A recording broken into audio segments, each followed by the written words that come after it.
राष्ट्रीय युवा नेता की जे आपल्या पायाला भिंगरीत बांधून सारा महाराष्ट्र पिंजून काढत आहे, त्या घराण्याला बसून खालं तर कुणाची काही नाही, परंतु ते सर्व करत आहे ते आपल्या सर्वांसाठी करायचं आहे. त्यांना घरी बसता येतंय.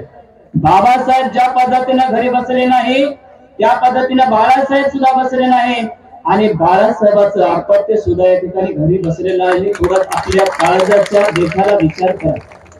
हृदय बाळासाहेब आंबेडकरांचा मुलगा या ठिकाणी या भूमीला आलाय. सर्वांना विनंती आहे, सर्वांनी जागेवर उभा टाकून दोन्ही हाताने टाळ्या वाजून त्यांचं स्वागत करून त्यांना मी आमंत्रित करतो. श्रद्धेय बाळासाहेब आंबेडकर यांचे चिरंजीव आदरणीय सुजातदादा आंबेडकर यांना विनंती आहे की या ठिकाणी सर्वांना संबोधित करावं. वंचित बहुजन आघाडीचा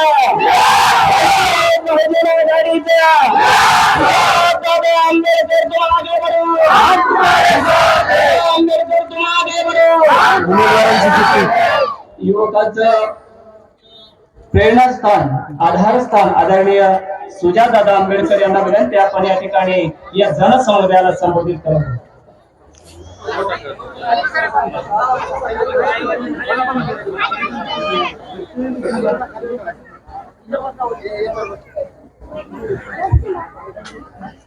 समतेचे विचार रुजवणाऱ्या सर्व महामानवांना त्रिवार अभिवादन करतो. आणि इथे उपस्थित मंचावरचे सगळे मान्यवर, वंचित बहुजन आघाडीचे उमेदवार, तसेच इथे उपस्थित माझ्या माता भगिनी, वडीलधारी मंडळी आणि या चळवळीतल्या तमाम साथीदारांना माझा जय जिजाऊ, जय शिवराय, जय ज्योती, जय क्रांती, जय लहुजी, जय मल्हार, अस्सलाम वालेकुम आणि जय भीम. मित्रांनो, मी थेट मुद्द्यापासूनच चालू करतो. आपल्याला आठवत असेल, 1 वर्षापूर्वी विधानसभा झाली होती, आठवते का? आणि विधानसभेमध्ये प्रचारासाठी तुम्हाला आठवत असेल तर काँग्रेसची नांदेडची लोक नव्हती प्रचार करत, कर्नाटकावरनं काँग्रेसची लोक प्रचार करायला आलेली. आठवतात सिद्धारामय्या साहेब आलेले, मुख्यमंत्री कर्नाटकाचे. तसेच तेलंगणावरनं रेवंत आलेले, रेवंत रेड्डी आलेले तेलंगणावरनं. तर आता विचार करा की विधानसभा निवडणूक आहे महाराष्ट्रामध्ये, निवडणुका होत आहेत नांदेड जिल्ह्यामध्ये, पण काँग्रेसचा प्रचार करायला कर्नाटकावरनं आणि तेलंगणावरनं काय लोक आली असतील हे माहितीये कोणाला?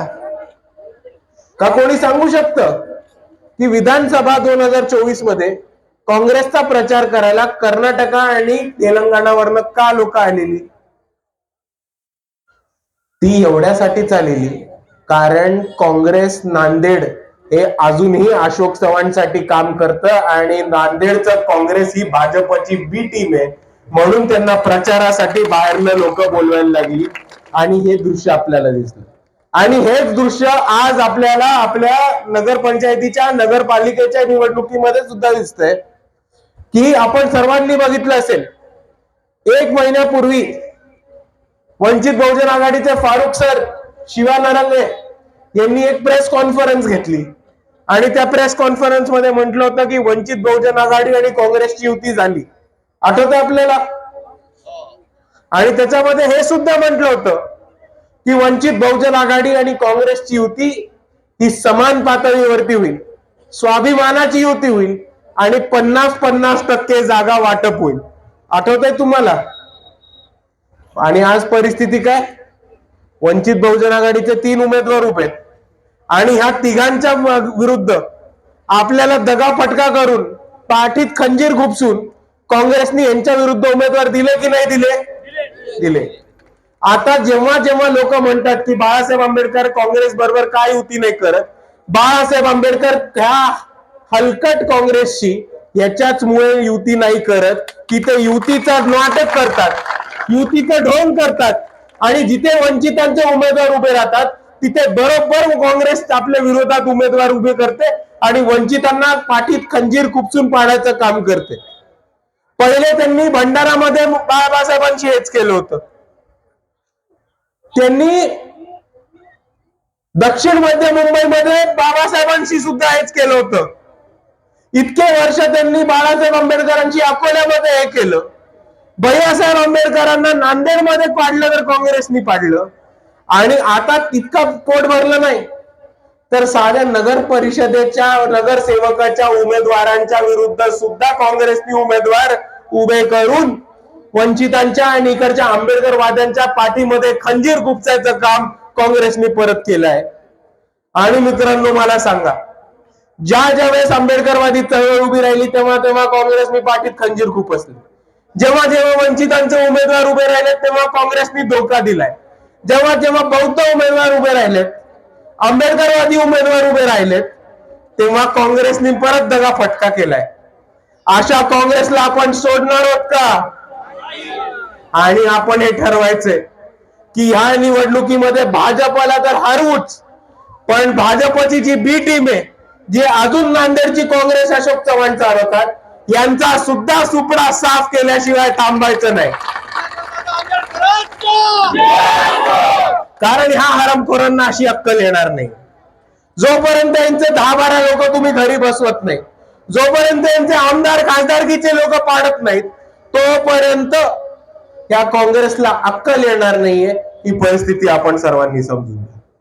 एका बाजूला म्हणतात बाळासाहेब आंबेडकर युती का नाही करत, बाळासाहेब आंबेडकर युती नाही करत म्हणून ते भाजपची बी टीम, आणि दुसऱ्या बाजूला युतीचं नाटक करायचं आणि वंचितच्या गोरगरीब उमेदवारांच्या विरुद्ध, आदिवासी उमेदवारांच्या विरुद्ध, बौद्ध उमेदवारांच्या विरुद्ध, बहुजन उमेदवारांच्या विरुद्ध बरोबर मागे 2-2, 3-3 उमेदवार उभे करून आपले उमेदवार कसे पडतील याचं पूर्ण नियोजन काँग्रेसने केलेलं आहे. आणि ह्या परिस्थितीत मित्रांनो ठरवायचंय की काही झालं तरी आता या पुढे मुखेडमध्ये, नांदेडमध्ये एकही मत पंजावरती आपलं जाणार नाही, म्हणजे जाणार नाही, हे आपण सर्वांनी ठरवायचं.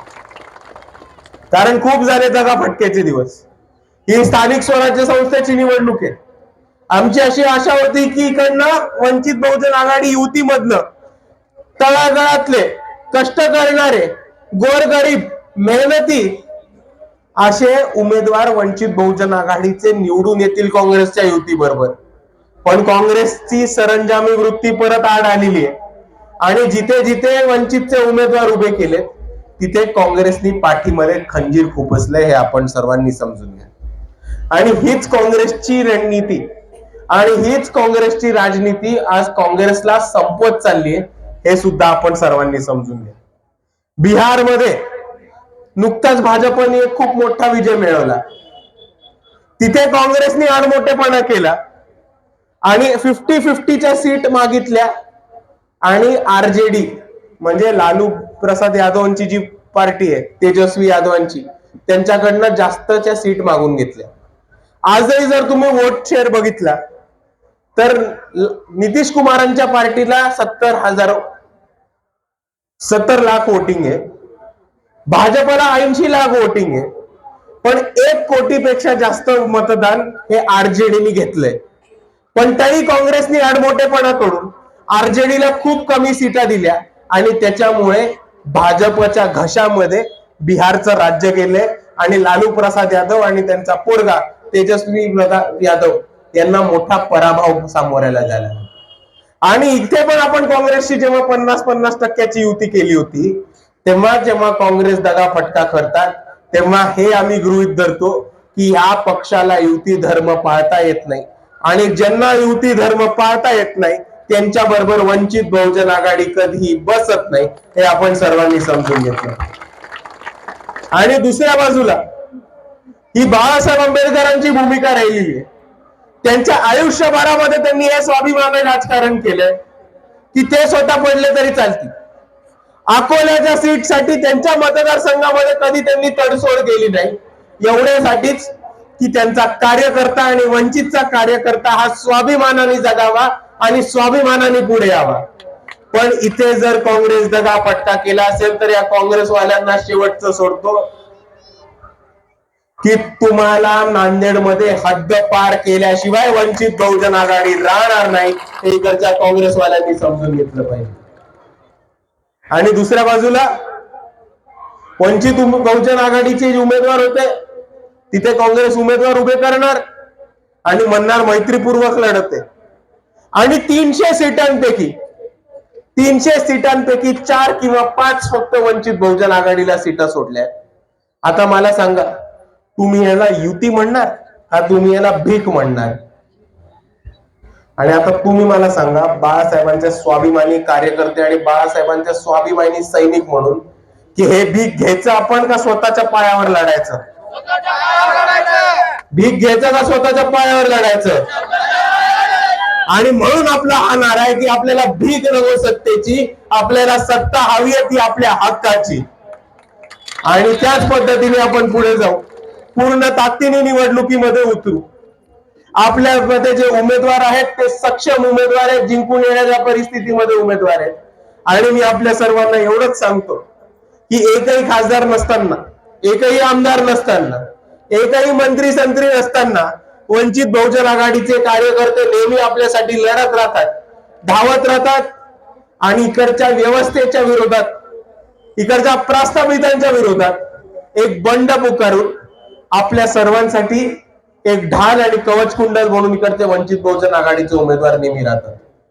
आणि आता फक्त विचार करा की जर वंचित बहुजन आघाडी सत्तेमध्ये न येता प्रस्थापितांशी लढत असली आणि आंदोलन, मोर्चा आणि दबाव टाकून आपल्या सर्वांसाठी लढत असली, तर जर चुकून वंचित बहुजन आघाडी सत्तेत आली तर तुमच्या जीवनाचं सोनं करण्यासाठी वंचित बहुजन आघाडीचे कार्यकर्ते हे स्वतःच्या जीवनाचं रान करतील, हे मी आपल्याला सांगतो. आणि जाता जाता नुसता एक मुद्दा मांडून जातो की आम्ही लढत राहू.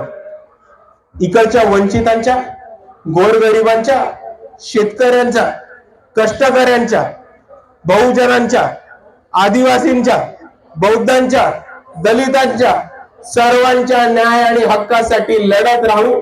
आणि लढत राहू म्हणजे लढत राहू. समोर मोदी येऊ देत, देवेंद्र फडणवीस येऊ देत, अशोक चव्हाण येऊ देत, काँग्रेस येऊ देत, भाजप येऊ देत, राष्ट्रवादी येऊ देत, वंचितवाल्यांना फरक नाही पडत. वंचितवाल्यांनी एकदा ठरवलं की ते करून दाखवतात. आणि म्हणून मी आपल्याला एवढीच विनंती करतो की येणाऱ्या स्थानिक स्वराज्य संस्थेमध्ये वंचित बहुजन आघाडीकडनं खंडेलोटेताई या नगर अध्यक्ष पदासाठी उभ्या आहेत. तसंच आशालताताई आणि राहुल दादा हे उभे आहेत वंचित बहुजन आघाडीकडनं. यांची निशाणी गॅस सिलेंडर आहे. आपण येत्या 2 तारखेला जास्तीत जास्त मतांनी वंचित बहुजन आघाडीचे उमेदवार निवडून द्या आणि या मुदखेडच्या सत्तामध्ये वंचित बहुजन आघाडीचा झेंडा फडकवा. एवढं म्हणून मी माझे 2 शब्द थांबवतो. आपल्या सर्वांना माझा जय हिंद, जय संविधान.